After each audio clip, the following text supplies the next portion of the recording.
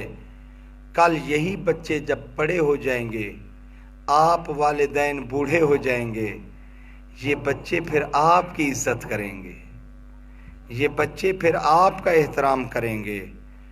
7 سے 14 سال تک اگلے جو دوسرے 7 سال ہیں وہ بچوں کو اپنا غلام بناؤ، بچوں کو اپنا غلام بناؤ۔ مجلس میں جا رہے ہو بچوں کو لے کر جاؤ، نماز پڑھنے جا رہے ہو بچوں کو لے کر جاؤ۔ بچہ کوئی ضد کرتا ہے اس کی ضد کو نہ مانو، اپنا فیصلہ سناؤ۔ 14 سال سے لے کر 21 سال تک کیا کرو گے؟ بچوں کو اپنا مشیر بنا لو۔ گھر کا کوئی امر بھی انجام دیتے ہو، کوئی کام کوئی امور انجام دینے ہیں، پہلے اس بچے کو بلاؤ، اس سے مشورہ کرو تاکہ اس کو پتہ چلے کہ اب گھر میں مشیر ہوں اور میرا بابا میرے مشورے کے بغیر کام نہیں کرتا۔ یہ کتنی پیاری باتیں معصومین نے ہمیں سکھلائی ہیں۔ پھر فرماتے ہیں کہ ان کے علم و ادب کا خیال رکھو، ان کی تربیت کرو، ان کو اللہ کی وحدانیت کی تعلیم سکھلاؤ، اس کو بتاؤ کہ اللہ ایک ہے، اس کو بتاؤ کہ اللہ کو کوئی شریک نہیں، اس کو محبت اہل بیت محمد سکھاؤ، اس کے دل میں تمہارا فرض ہے محمد و اہل بیت محمد کی محبت ڈالنا. کیسے؟ بڑی چھوٹی چھوٹی باتیں لیکن بہت اہم باتیں. توجہ چاہتا ہوں. معصوم فرماتے ہیں جب ہماری ولادت کا دن آ جائے بچے کو نیا سوٹ لے کر دے دو. اس کو پتہ چلے کہ کسی امام کی ولادت ہے. اب وہ انتظار کرے گا کہ کوئی ولادت آئے گی تو مجھے بابا سوٹ دے گا. جب جمعے کا دن ہے جمعے کے دن بچے کو لے کر باہر گھومنے چلے جاؤ. بچہ جمعے کا انتظار کرے گا کہ کب جمعے کا دن آتا ہے, نماز جمعہ بابا کے ساتھ جا کر پڑھوں گا اور اس کے بعد میرا بابا مجھے گھومنے کے لیے لے جائے گا. اس کو جمعے کی اہمیت بتاؤ. اسے بتاؤ کہ یہ جمعہ مسلمانوں کی مانگی ہوئی عبادت ہے. اس کو غسل جمعہ کا بتاؤ, غسل جمعہ کراؤ, سکھاؤ یہ چھوٹی چھوٹی باتیں. پھر فرماتے ہیں قرآن مجید کی اس کو تعلیم دو.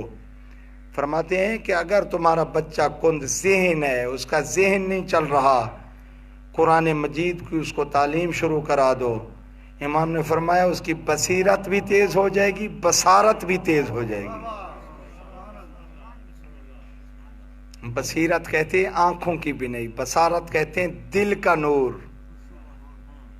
اس کا دل کا نور بھی بڑھے گا, آنکھوں کی بینائی بھی تیز ہوگی اور قوت حافظہ بھی بڑھے گی. جو بچہ قرآن مجید کی تعلیم حاصل کر رہا ہے. میرے محترم ماؤ ذرا دیکھو تو صحیح کہ ایک طالب علم دین اگر کسی قبرستان سے گزر جائے تو رسول فرماتے ہیں اللہ 40 دن کے لیے اس قبرستان سے عذاب کو اٹھا لیتا ہے, ہٹا دیتا ہے, عذاب کو ہٹا دیتا ہے. پروردگار کیوں؟ فرمایا میرے دین کا طالب علم گزرا ہے. حضرت عیسیٰ علیہ السلام کے دور کی بات ہے. کہتے ہیں کہ ایک عورت تھی, وہ اپنے بچے کو پڑھانے کے لیے آئی. مولانا صاحب جو تھے ان کے اس مدرسے میں سینٹر میں داخل کیا کہ اس کو قرآن مجید کی تعلیم دیں. استاد نے بچے کو پڑھایا بسم اللہ الرحمن الرحیم.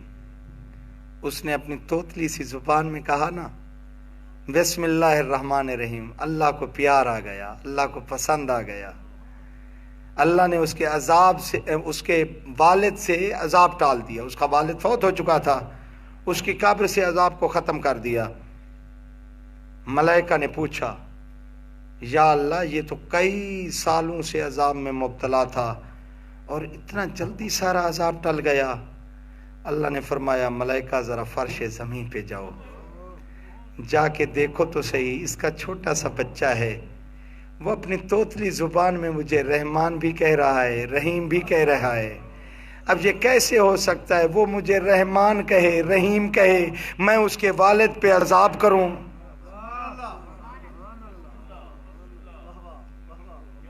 عذاب ٹال دیا. قرآن مجید کی تعلیم, اہل بیت کی محبت کی تعلیم, یہ والدین کی ذمہ داری ہے. یہ والدین کی ذمہ داری ہے تربیت اولاد. آؤ ذرا دیکھو یہ تربیت اولاد کے نتیجے میں انسان بلند کمال کی طرف جاتا ہے, بلند منزل کی طرف جاتا ہے. آج بہت بڑے بڑے مراجع جو ہیں وہ کہتے ہیں کہ عزاداری کی وجہ سے ہم زندہ ہیں. عزاداری ہماری وجہ سے نہیں ہے, ہم عزاداری کی وجہ سے زندہ ہیں. کیوں؟ اس لیے کہ ہم نہ تھے, عزاداری تھی. ہم نہیں تھے, عزاداری تھی. ہم نہیں ہوں گے. ہاں تھوڑا سا بولیے, عزاداری ہوگی. ہم نہیں تھے, عزاداری تھی. ہم نہیں ہوں گے, عزاداری ہوگی. کیوں؟ اس لیے کہ عزاداری معجزہ ہے. عزاداری معجزہ ہے۔ توجہ جس جملے کی طرف آپ کو لے کے جانا چاہتا ہوں، عزاداری معجزہ ہے۔ آج کائنات کا کوئی کونا ایسا نہیں جہاں پر یا حسین کی صدا بلند نہ ہو رہی ہو۔ دو ہی تو معجزے ہیں۔ کوئی ملک ایسا نہیں، کوئی ملک کا ایسا کونا خالی نہیں جہاں اللہ کی اذان نہ ہوتی ہو یا حسین کی یا حسین صدا نہ بلند ہوتی ہو۔ میں تو کہا کرتا ہوں یہ کیسے نہ ہو۔ اللہ نے چاہا اور کہا کہ حسین تو نے لا الہ الا اللہ کو نہ مٹنے دیا، میں اللہ وعدہ کرتا ہوں تجھے میں نہیں مٹنے دوں گا۔ یا علی، تو نے لا الہ الا اللہ کو نہ مٹنے دیا، میں یا حسین کو نہ مٹنے دوں گا۔ تیری عزاداری دنیا کے کونے کونے میں ہوگی، میری آذان بھی دنیا کے کونے کونے پہ ہوگی۔ جہاں جہاں میرا نام ہوگا حسین، وہاں وہاں تیرا نام ہوگا۔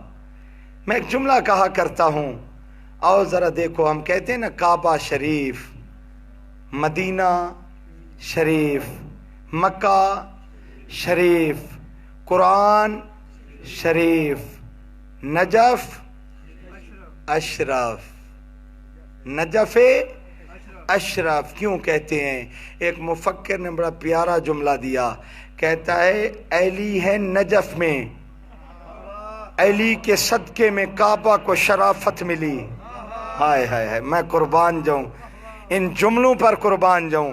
وہ کہتے ہیں کعبہ میں بت رکھے ہوئے تھے، علی نے بت شکنی کی، بتوں کو توڑا، علی کے صدقے میں کعبہ کو شرافت ملی۔ کعبہ شریف ہے، نجف اشرف ہے۔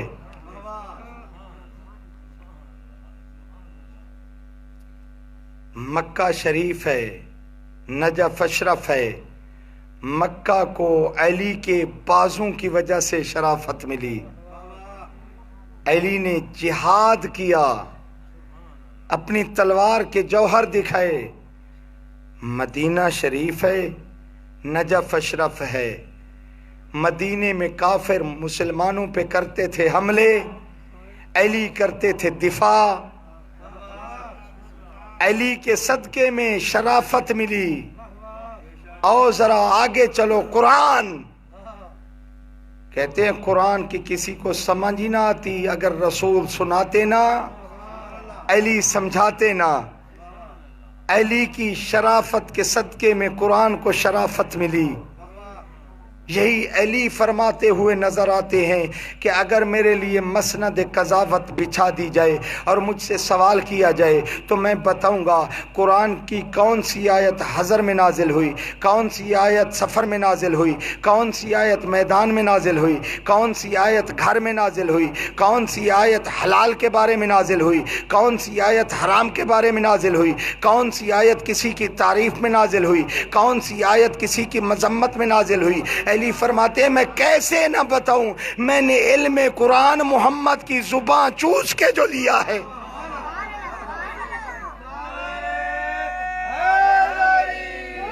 یا علی، توجہ ہے؟ ایک مشکل جملہ ہے، دل چاہتا ہے سمجھاؤں آپ کو۔ مولا علی فرماتے ہیں رسول نے مجھے علم اس طرح دیا جس طرح پرندہ اپنے بچے کو غذا دیتا ہے۔ یہ نہیں کہا کہ جس طرح ماں اپنے بچے کو دودھ پلاتی ہے، نہیں، کیا کہا؟ پرندہ اپنے بچے کو غذا دیتا ہے۔ محققین نے لکھا کہ جب ماں غذا کھاتی ہے نا، یہ کئی مراحل سے تبدیل ہو کر بچے کی غذا بنتی ہے اور وہ پھر بچے کو دودھ پلاتی ہے۔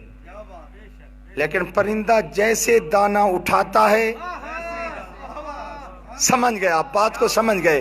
پرندہ جیسے دانہ اٹھاتا ہے اسی امانت کے ساتھ، بغیر تبدیلی کے ساتھ، بغیر رد و بدل کے ساتھ، اسی امانت کے ساتھ وہ دانہ اپنے بچے کے منہ میں دیتا ہے۔ علی فرماتے رسول نے مجھے علم اس طرح دیا جس طرح پرندہ اپنے بچے کو غذا دیتا ہے۔ رسول فرمانا یہ چاہتے ہیں کہ میں علی کو علم اس طرح دیتا رہا، ادھر اللہ سے جس امانت سے لیتا رہا اسی امانت داری کے ساتھ علی کے سینے میں منتقل کرتا رہا۔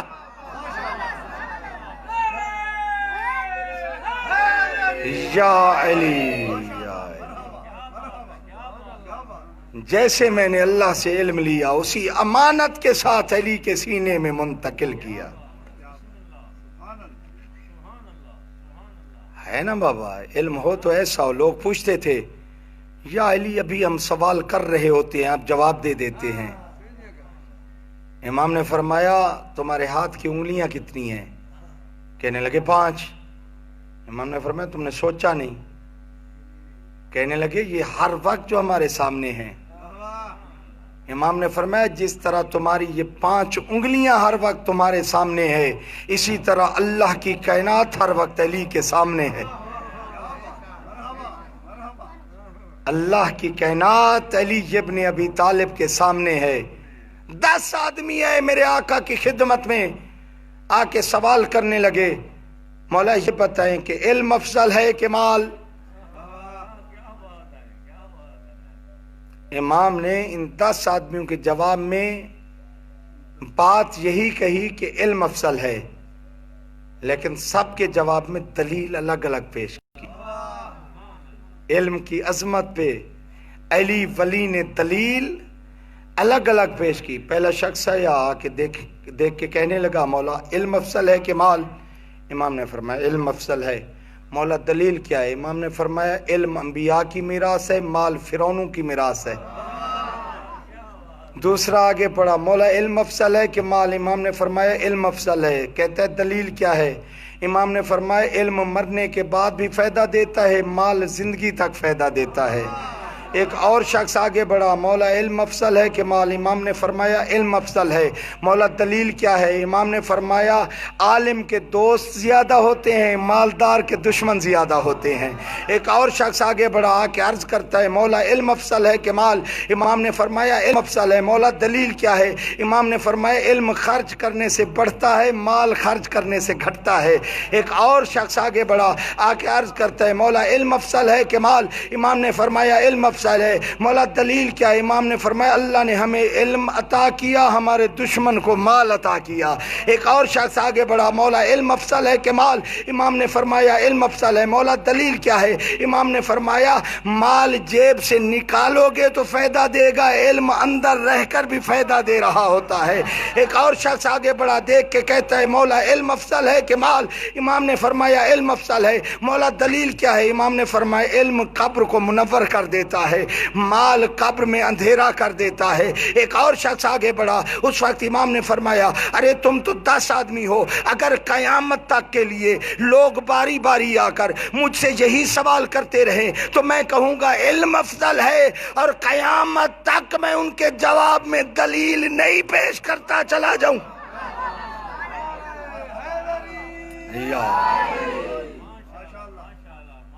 میں دلیل ان کے جواب میں اللہ یا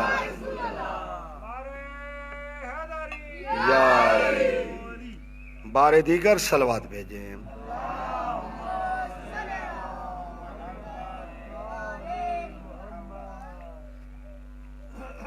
قیامت تک کے آنے والے لوگوں کے لیے دلیل علی نہیں پیش کرے گا۔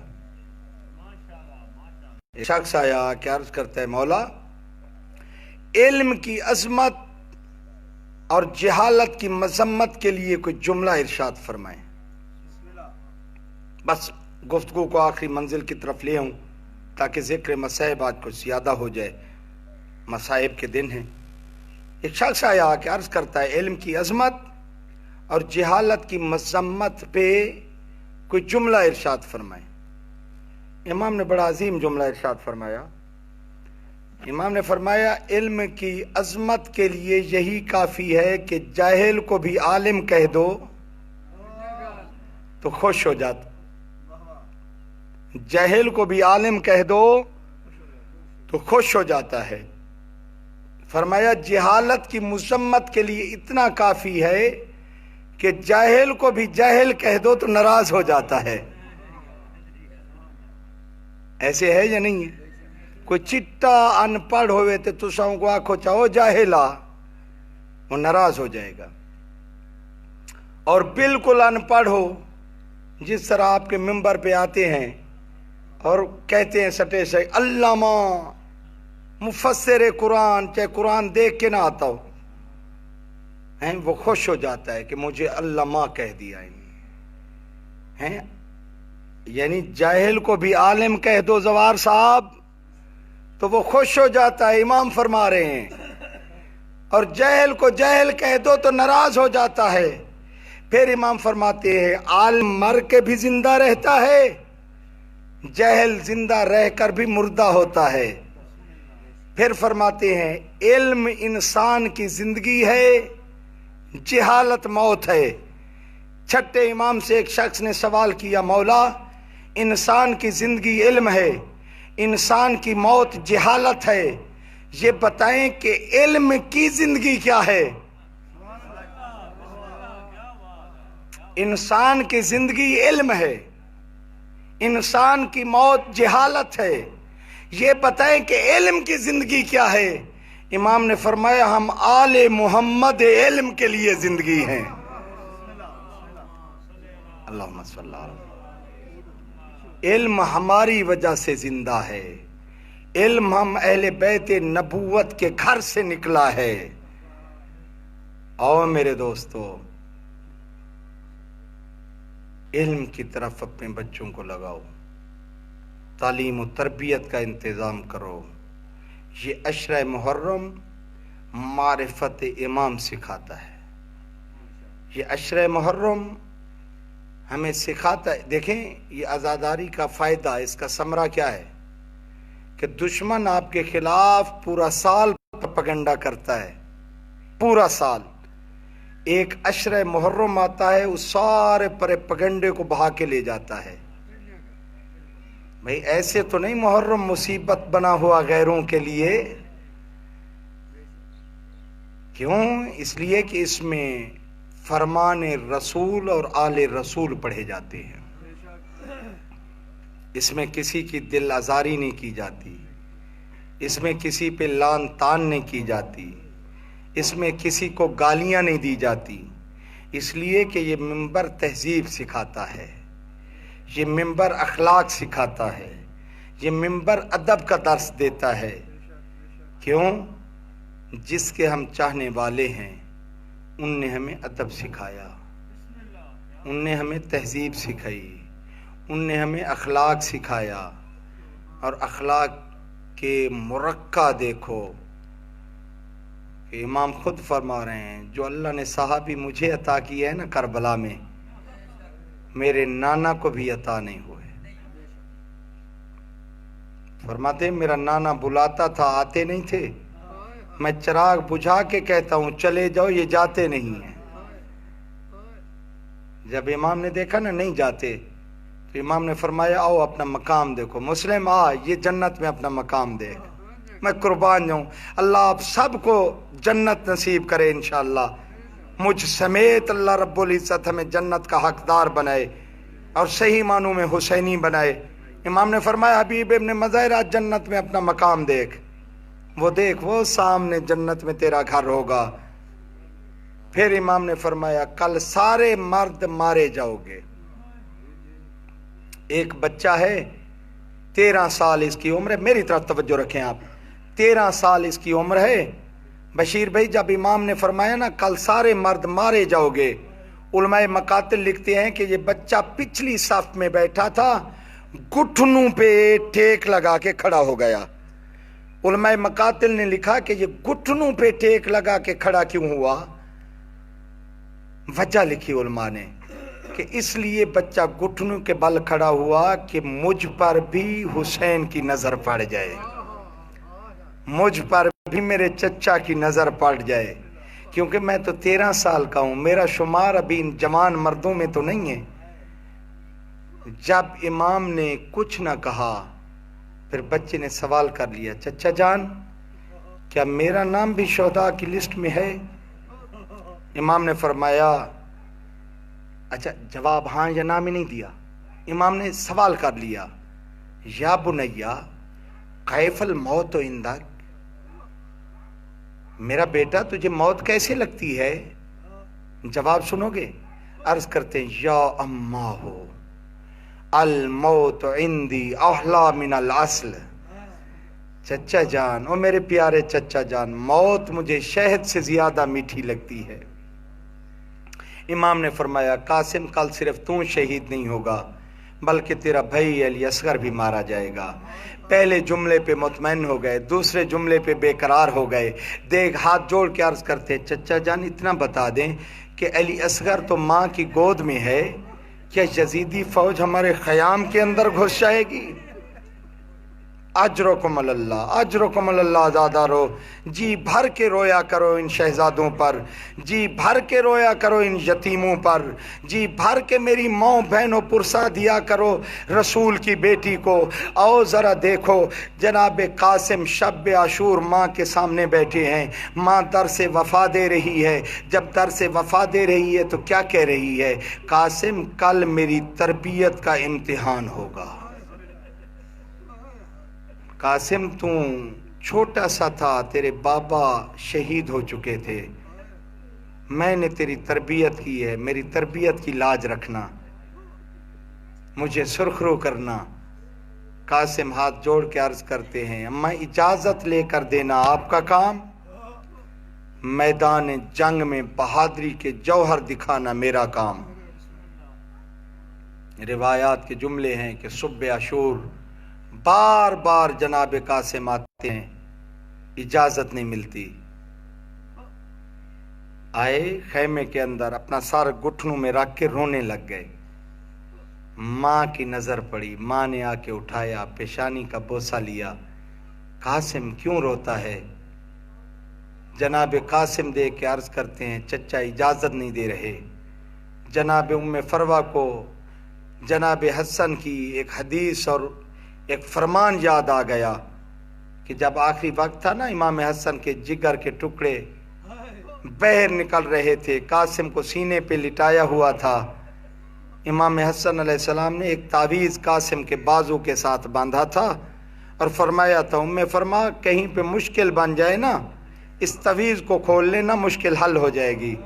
جناب ام فروہ نے جلدی سے وہ تعویذ کھولا، پڑھا تو خط تھا جناب حسن کا امام حسین کی طرف، خط میں لکھا ہوا تھا، بھیا حسین تو دشمنوں میں گھر چکا ہے، یہ میری طرف سے ہدیہ قبول کر لینا قاسم کی صورت میں۔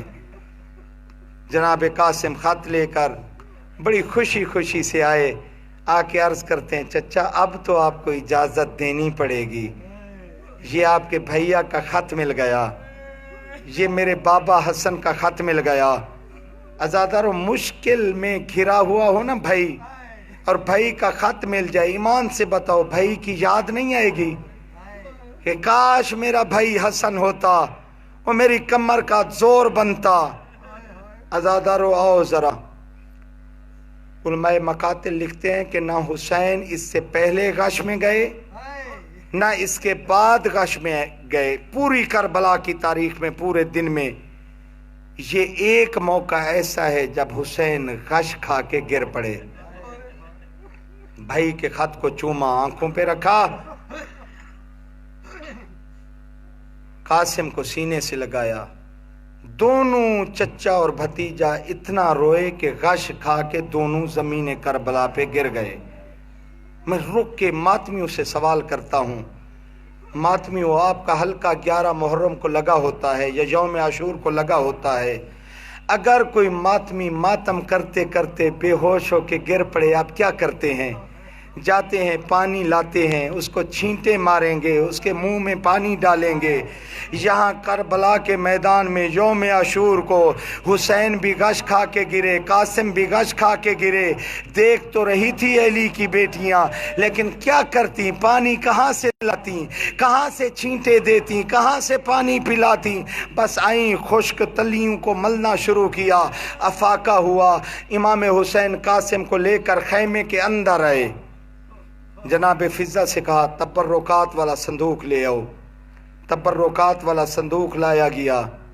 امام حسین نے اپنے بھیا حسن کا امامہ اٹھا کے قاسم کے سر پہ رکھا، اپنے بھائی حسن کی ابا قاسم کی دوش پہ ڈالی، خود گھوڑے پہ سوار کیا اور فرمایا جاؤ قاسم اللہ کے حوالے۔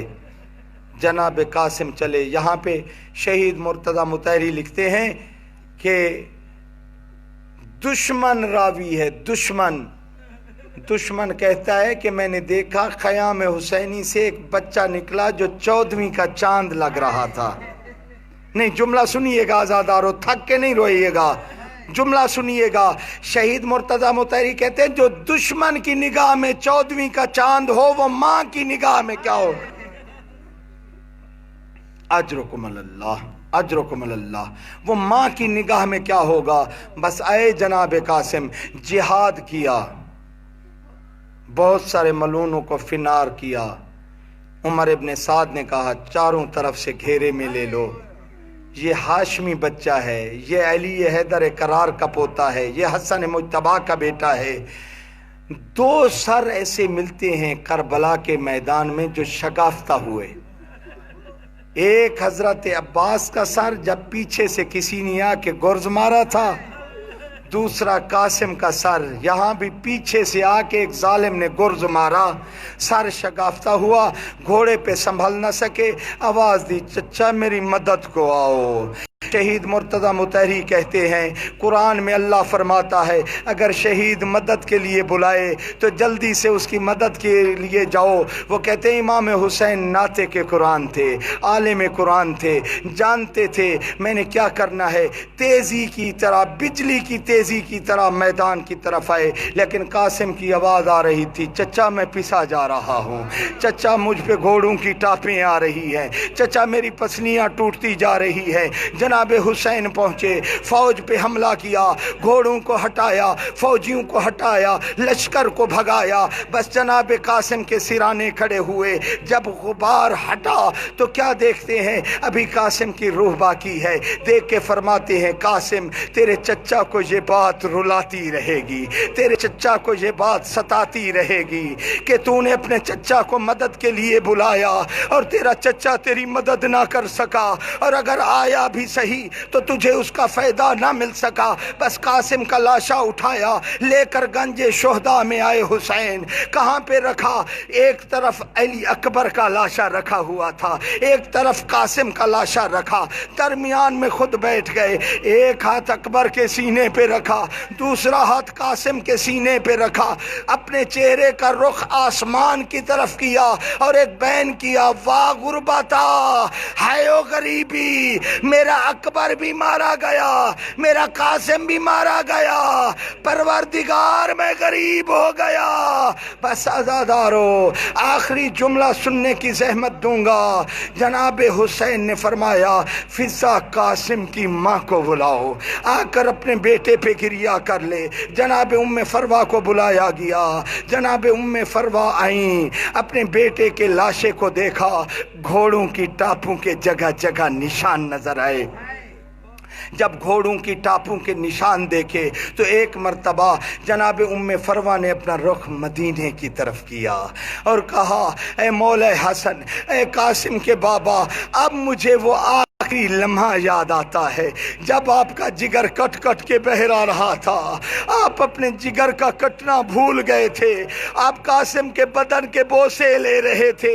اب میں سمجھ گئی کہ قاسم کے بدن کو کیوں چومتے تھے۔ آپ امام تھے، آپ امامت کے علم سے جانتے تھے کہ قاسم کے لاشے پہ کربلا کے میدان میں گھوڑوں کی ٹاپیں آئیں گی، گھوڑوں کروڑوں کی ٹاپو سے پامال کر دیا جائے گا۔ اے حسن آؤ دیکھو ذرا کربلا میں یہ تیرے شہزادے کا لاشا جو جگہ جگہ زخم کھا کے پڑا ہے لیکن مجھے سرخرو کر گیا۔ اے اللہ اس قربانی کو قبول کر لے۔ اللہ لعنت اللہ علی القوم الظالمین وَسَيَعْلَمُ الَّذِينَ ظَلَمُوا أَيَّ مُنْقَلَبٍ يَنْقَلِبُونَ۔ اللہم صلی علی محمد وآل محمد۔ یا اللہ تجھے واسطہ اپنی عزت و عظمت کا ہماری اس عبادت کو اپنی بارگاہ